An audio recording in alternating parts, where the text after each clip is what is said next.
iepazīstināšu jūs ar dažām ierīcēm, kuras palīdzēs jums vīna baudīšanai, ja jūs esat vīna cienītājs. Un viena no tām ir šāda te redele, kur jums palīdzēs uzglabāt vīnu, ja jums ienākušās ir dažas pudeles. Ja? Šāda te viņa ērti var izlikt un novietot nepieciešamās vīna pudeles. Ja nav nepieciešams vai beigušies vīna krājumi, jūs varat šo redeli ērti salikt un ievietot kādā plauktiņā.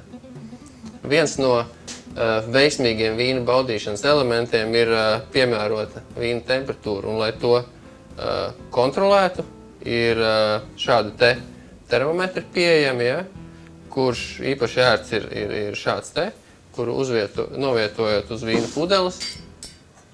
Ja, viņš parāda, cik tad silts vai vēss ir vīns konkrētā gadījumā.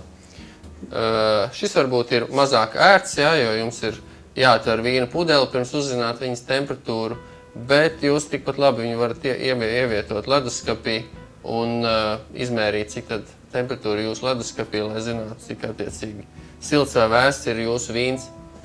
Tad vēl ir šāda te ierīce, ja, vienkārši sietiņš, kuru jūs varat izmantot, ja nu gadījumā atverot vīnu, jums ir iebirušas kādas korķu drumslas, korķi, ja, tātad pārlējot vīnu kādā citā traukā vai karafē, ja, tad šeit sakrāsies šīs korķu drumslas. Ir aktuāla problēma, kad dažbrīd īpaši attiecībā uz sarkanu vīnu jums var gadīties nopilināt ar vīnu galdautu. Ja? Šādā gadījumā ir izmantojams šāda te folija, kas ir ērti sarulējama, ievietojama vīna kakliņā, ja? Un lejot šī folija uztvers visas vīna piles un jūs iekonomēsiet uz veļas pulvera rēķina. Ja? Viņa arī ir varbūt šāda mazāka formāta, ja? Kur arī ērti izmantot.